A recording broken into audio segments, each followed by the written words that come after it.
Today we are celebrating in Switzerland the coronation of Shri Rama on Dashera Day. Many things happened on Dashera Day. The most important was that Shri Rama was coronated as a king on this day.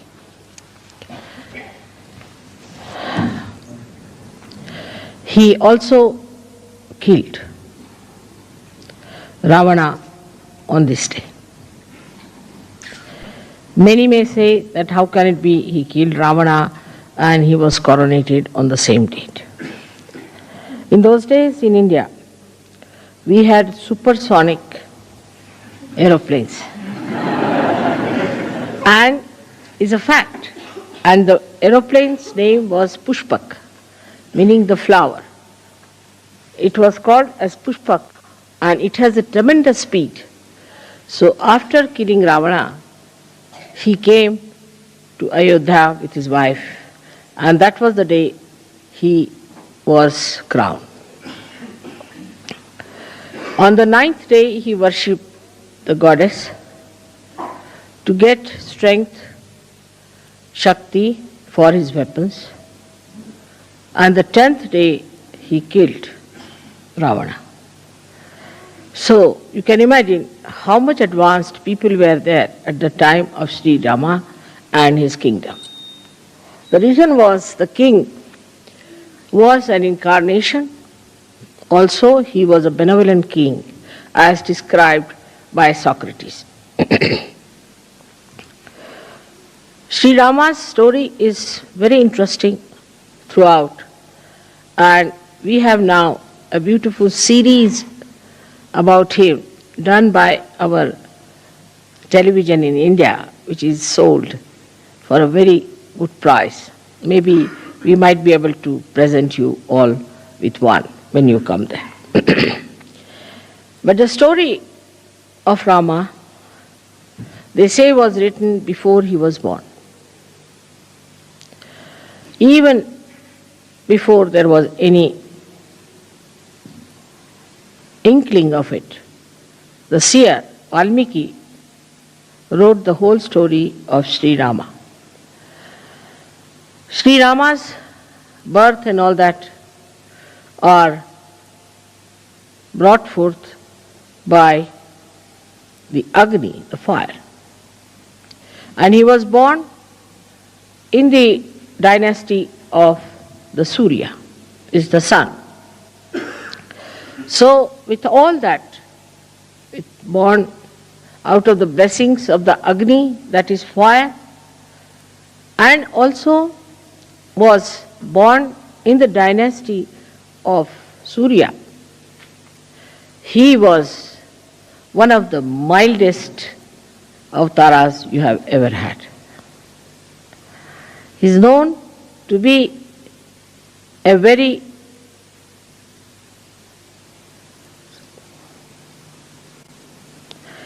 English language, formal person, in the sense, Sankoch, that he would go to any extent to bear upon himself the problems than to tell others to do something.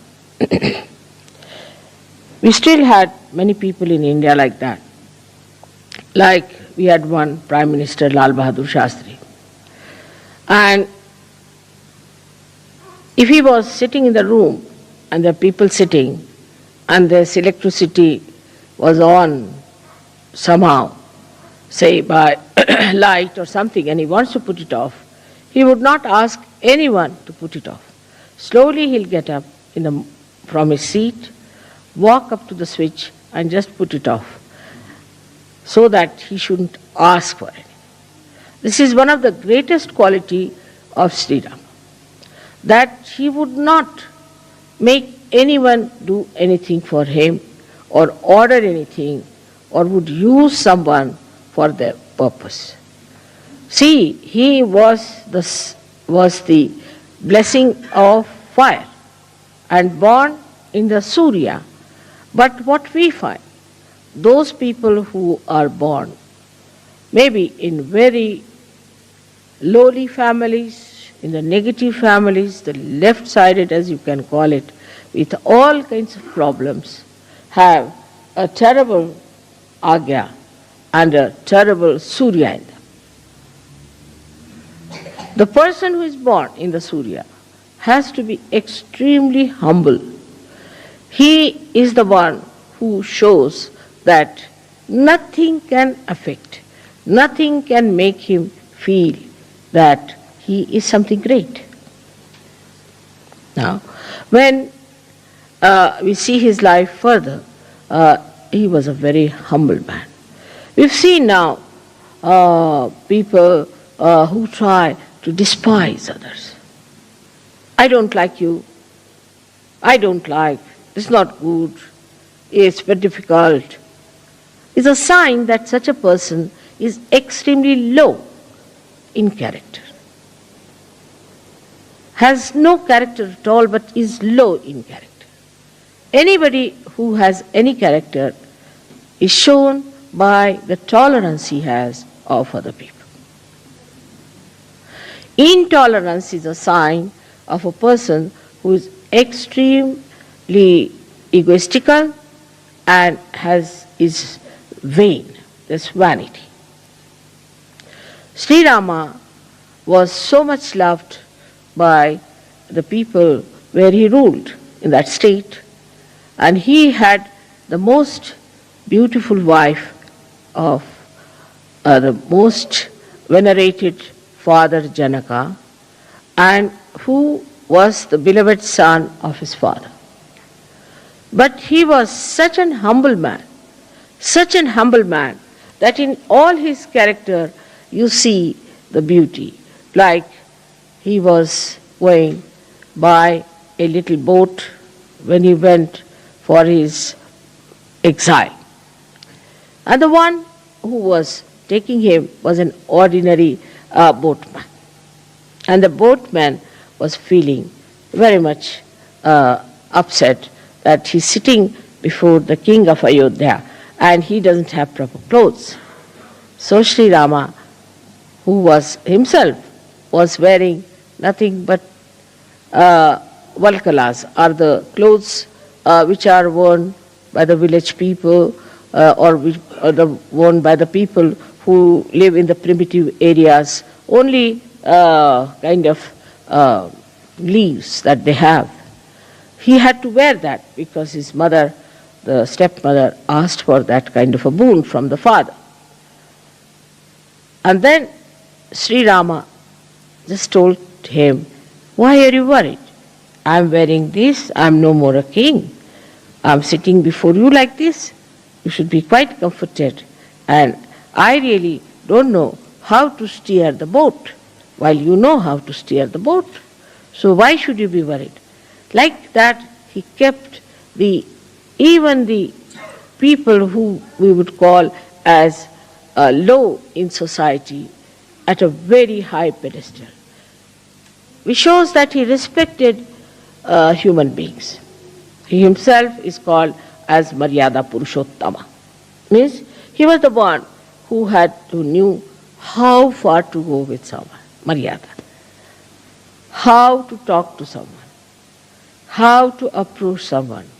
While we find people who misbehave, even with their husbands, with their wives, with their children, with everyone, and also outside they are about to jump on others.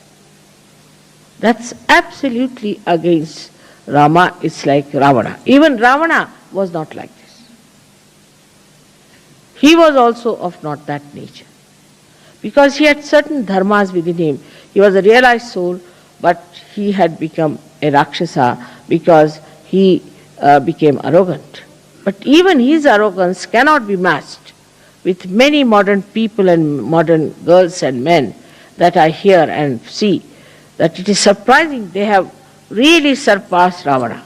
Ravana only had 10 heads, but sometimes I feel that the modern men might have, or the women especially, might have 108 heads. The arrogance, the amount of expression of hatred is so ridiculous and makes a person look so useless. But I see such people very common, and in Sahaja Yoga also they crawl somehow. Actually, such people are absolutely despised by God Almighty. You go further with his life. See, he went and into the village where a very old woman who was belonging to the primitive class of Bhils had very few teeth, and she brought some fruits, little fruits we call as pear. And she brought and gave it to him, that's Shri Ram, see, I have got these for you. I don't have anything else. And these, I have tested all of them. Actually in India, if you put in the mouth, it is uttishta. Nobody will touch it. But she says, I have tested all of them by piercing my teeth into it, and I have seen that none of them are sour. Shri Rama didn't like sour fruits, she knew. So none of them are sour, and you can have them. I mean, in a way, if it is done to somebody in the West, they will hit you hard. Immediately, Shri Rama rushed forward and took the beads from her hand, kissed her hands, said, all right, I'm going to have them. With such enthusiasm, he ate them. So Lakshmana was a little angry at that lady. What's this going on? So Sita ji said, oh, do you like them very much? She said, yes, but I'm not going to give you anything. She said, no, I'm your half body, you have to give me. So he gave some to Sita ji. So Sita ji ate, what a thing, it's like nectar of heaven I'm eating. So Lakshmana felt very jealous. He said, sister-in-law, can I not have a little of it? He said, no, I can't give you. You ask your brother. I'm not going to give you. I have a very little share. Why don't you ask your brother? So he goes to his brother. He said, can I have some more? So Sri Rama smiled and gave him that bear, which was eaten or touched or was pierced by the teeth of a primitive woman who is actually an outcast according to the Brahmanic laws of India. The sweetness of Shri Rama, the way he used to make people feel comfortable. Like I would say an example of a oyster who gets a little stone into the body of the shell, takes out a kind of a shiny liquid and covers it with that shiny liquid and makes it into a pearl to be comfortable. Now, he didn't want his own comfort. Rama a little bit different.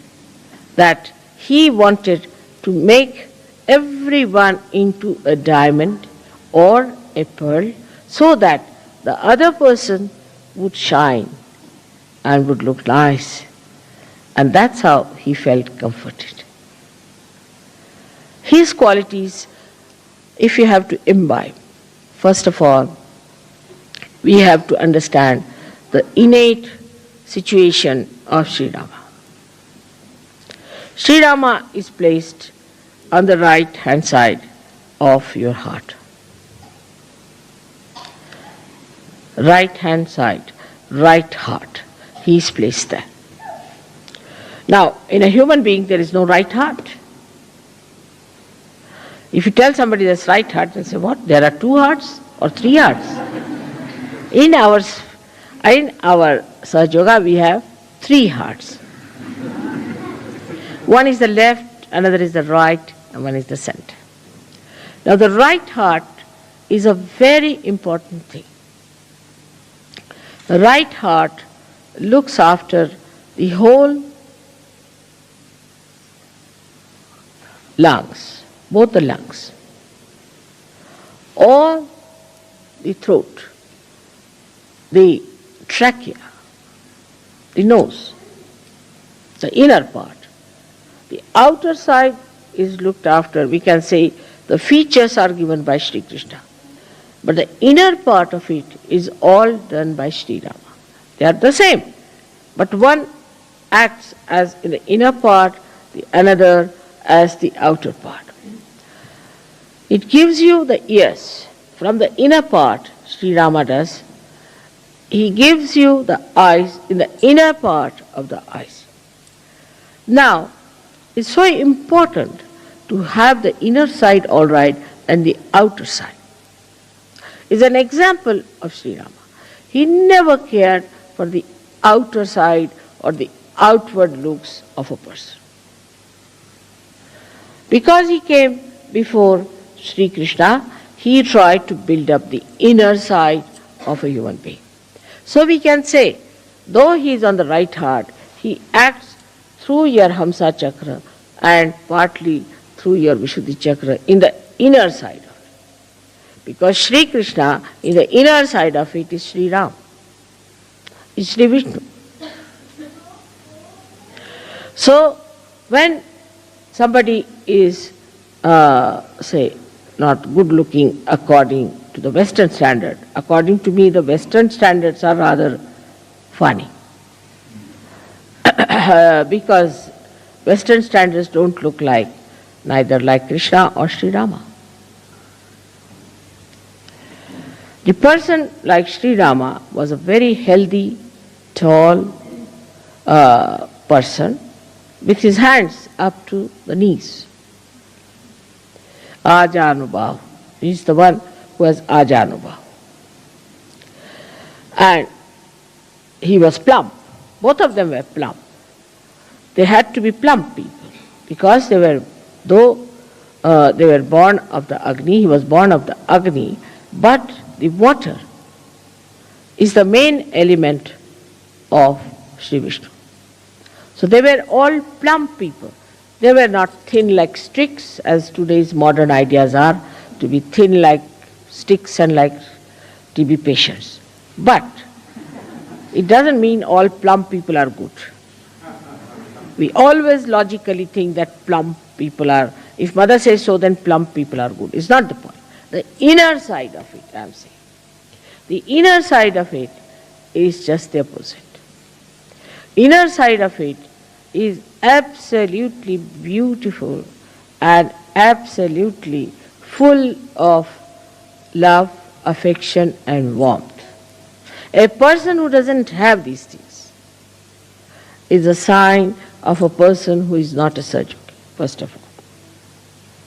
A person who is very loud, talks loudly, speaks loudly, laughs at wrong places, must be half mad, but cannot be a surgeon. See, the softness of Sri Rama goes to the extremes where I call the sankocha, the formality, the formal. But it is in English language, formal is not the word, sankoch. He was once, when he was fighting Ravana, he was taking out with his arrow his 10 heads one after another. And if he took out one, then took out the second, the first one would come back. So because he had a kind of a blessing that nobody can kill him by hitting him on his head. So Lakshmana says, you know for definite that this Ravana cannot be killed by hitting on his head. So why don't you hit him in his heart? So he said, the reason is this, that just now in his heart is Mahalakshmi, the Sita. Sita is sitting in his heart. And how can I hit him on his heart? Because she's there, she might be hurt. So what's the use of hitting on the head, he said. He said, because once I start hitting him on the head fast, his attention will go there. As soon as his attention will go into his head, then I can hit him on his heart. See the sankoch.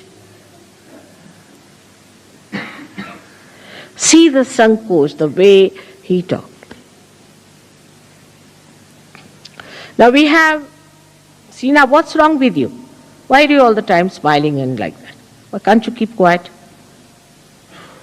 What is there to smile about certain things where you don't have to smile? Keep quiet. Now, then what happened? That he was so kind once when a very ugly woman, Shurpanakha, came to entice him. And she came to entice, she said that Rama, why don't you marry me? I mean, to a person like Rama, who is Maryada Purushottama, to ask such a horrible questions. Somebody would have really beaten her up, if not anything else. So Shri Ram smiled. He said, Madam, I'm sorry, I have a wife and I believe in one wife, Eka Patni Vrat.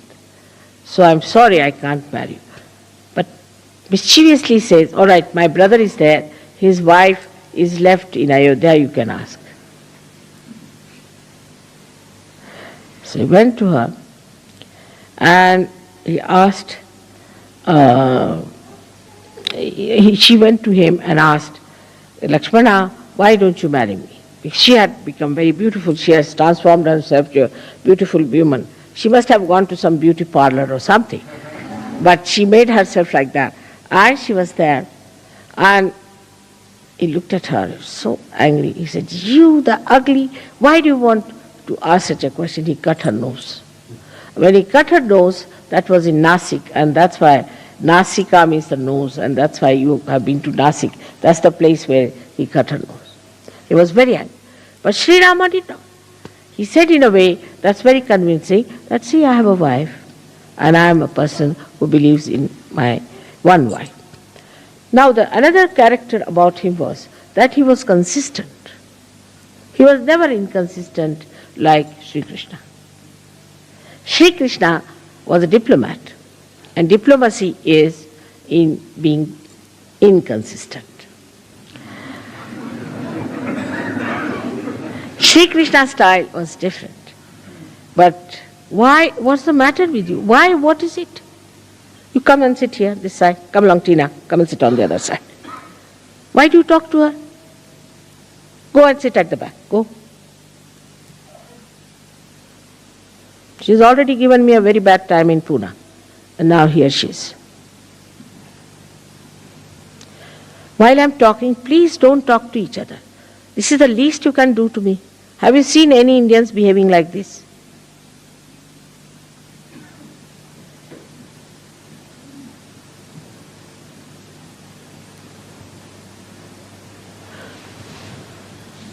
It's very disturbing. I'm concentrating on you while you are not concentrating on me.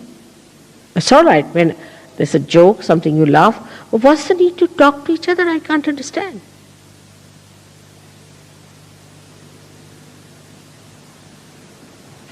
All right. Sorry, I had to say that. You see, at the time when I'm discussing Shri Rama. Shri Rama would not have said that.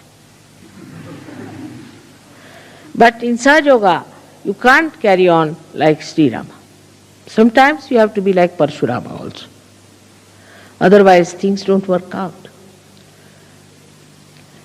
Now, when it went ahead with it in his character, which was so beautiful, that you find he was such a consistent person. Whatever he said, all the life, he carried that. For example, he said, I'm the one who believes in one wife, Eka Patni Vrat. Now, he had a very nice wife, no doubt, very beautiful wife, but she had gone to Ravana and he was left alone. When they wanted to start a kind of a yajna called as Rajasuya Yajna, which was meant to be the conquering the whole world. Then they asked him, you have to marry because you have to have your wife. They said, no, I can't marry because nobody could be like my wife and I can't marry. I can forego this kind of a yajna, but I can't marry again. So then they said, all right, there's only one thing you can do is to make a statue of Sita in gold. And you have to use her, that statue, as a wife representing. He said, that I will agree. He took away all his ornaments, everything, and made that statue, and he did this again. So whatever he said, he followed thoroughly. In his dharma, he was perfect. Another incident is that when Sita was lost, he never slept. He never slept on a bed, always on the Mother Earth. Never slept on a bed, always on the Mother Earth. The pain he had of his wife is very well described by all the poets of India. And when Sita left him ultimately, in a very mysterious way, she just disappeared in the Mother Earth, because Mother Earth had given her birth. So she disappeared into Mother Earth. Then Shri Rama became absolutely lost and he jumped in the river Sharayu and disappeared in the water element from where he had come. Now this man had to give up his wife. In these contrasts, you can see the wave rising and falling of a personality. The society in which he lived, the state which he ruled, had an objection for a wife who had lived with Ravana. And the public started talking about it. So as a good king, he just decided that his wife should be left forever.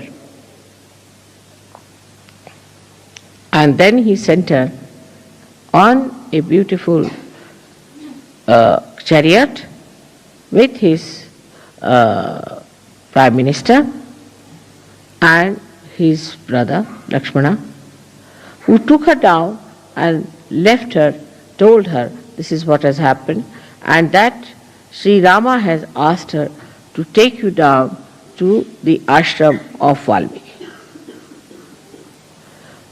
As a result of that, she got very upset, and she said, she was Adi Shakti, so she didn't have to bother. She said, you just leave me here. Very self-respecting person. She didn't say, no, I'll come to him, or I'll sue him, I'll go in the courts, get all his money, how dare he throw me out. Nothing of the kind. That's the grace of a woman. Graciously, she said, all right, now you have listened to your brother, I'm your sister-in-law elder too. Now you obey me.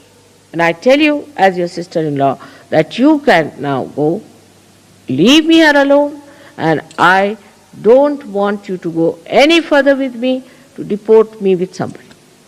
And she was pregnant. Here if it happens, of course, horrible things can happen. But in India, if such a thing happens, the wife will kill herself or she won't be able to bear it. I think both things are just the same in escape.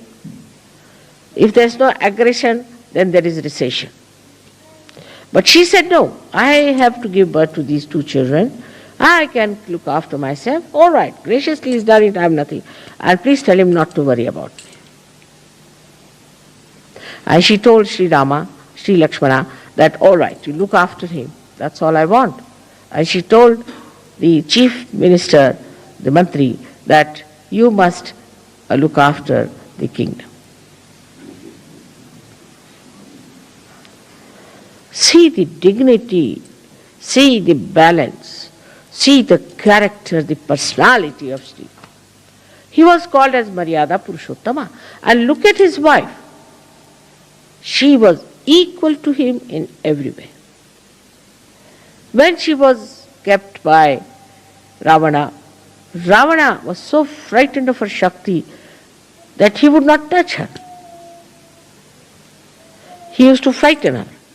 Say, I'll do this to you, the women of India, I'll do this to the women of the world, I'll do that kind of a horrible thing, I'll take another birth, I'll misbehave. She said, do what you like. You cannot touch me. He could not touch her hand. He was so frightened. And when Hanumana brought the ring of Shri Rama and presented to her and said that this is the ring of Shri Rama. She said, yes, I know. How is he? He said, all right. All inquiries she had about herself. So he said, Mother, I can take you on my back. I can easily take you. You come on my back and I'll take you. She said, no, I won't go with you. It's Sri Rama who is a brave king. He should come himself, fight this Ravana, kill him because he is evil. And then I will go with him with all the glory. She was not frightened of anything. For her, the important thing was that Ravana should be killed. He is evil and he should be killed by Rama. Such a great courage for a woman. Both sides, if you see, you'll be surprised that how a woman's character is such a powerful thing. It's not a reactionary thing. My husband is like this, that's why I'm like that. Or my husband doesn't do this for me, that's why I'm like that. My husband has gone away, so I'm finished. What am I to do without my husband? Nothing of the kind. She stands on her feet. She said no to Hanumana, and she stands on her feet and she says, when Rama will come and kill this evil and remove this evil from this earth, then only he can take me with him. I won't go with you. I won't escape. I won't run away. Nothing. I am going to face it myself here. For a woman, it is too much to say, to be imprisoned in a horrible person's jail or in a place which is so dangerous for her. To say that I won't go. Whatever you may try, whatever tricks you may try, whatever you may say, I won't go. Just imagine. And Ravana was such a horrid fellow. He did all kinds of things to her, but she kept absolutely calm and quiet, waiting for her husband to come back. Can we think of such women in modern times? So satisfied with themselves, so much in balance, so much full of confidence and strength. This is the message of Sita's life.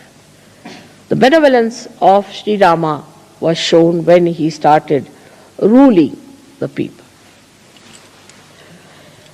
He was the one who cared for the needs of the people.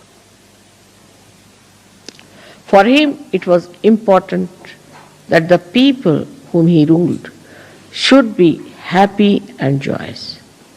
He looked after them with great love.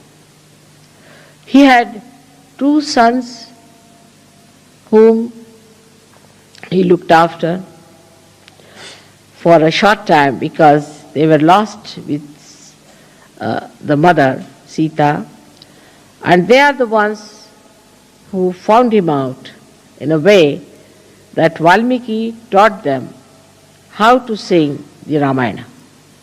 And they went to Ayodhya and sang the Ramayana. Rama went with them, and one day in one of the yagyas, when they caught the horse of Sri Rama, Hanumana found it impossible to fight those 2 boys, and he couldn't understand. Here now, the character of great Hanumana one has to describe. He went and told Shri Rama, I can't understand these two boys. I can't face them. I don't know who they are. So, Shri Rama went there.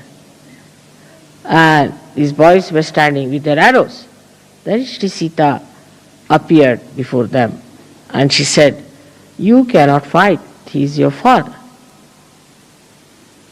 This made Hanumana realize it. And he said, all right, I can fight Shri Rama now. Why did he leave you like this? See the sweetness of Sri Hanumana, who was such a great devotee of Sri Rama, could see that he has done injustice to my mother and he stood for that. It's very sweet of Sri Hanumana to do that. Hanumana is, as you know, is the angel Gabriel, who is innocence, simplicity and dynamism.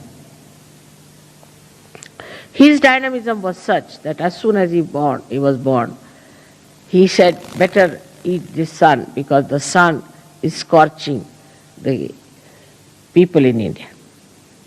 So he went and gulped down the sun. People had to say that, you see, though too the sun is scorching, but it's of great help. Please release the sun. Why did you eat it off? So then he released the sun. Hanumana's whole life was spent in serving Shri Ram. And he was such a dedicated bhakta of Shri Ram. Now here the contrast is also that Hanumana had Navadha siddhis, 9 siddhis. The Anima, Garima, Laguma, and all sorts of things, that he could become small, he could become big, so many things he had.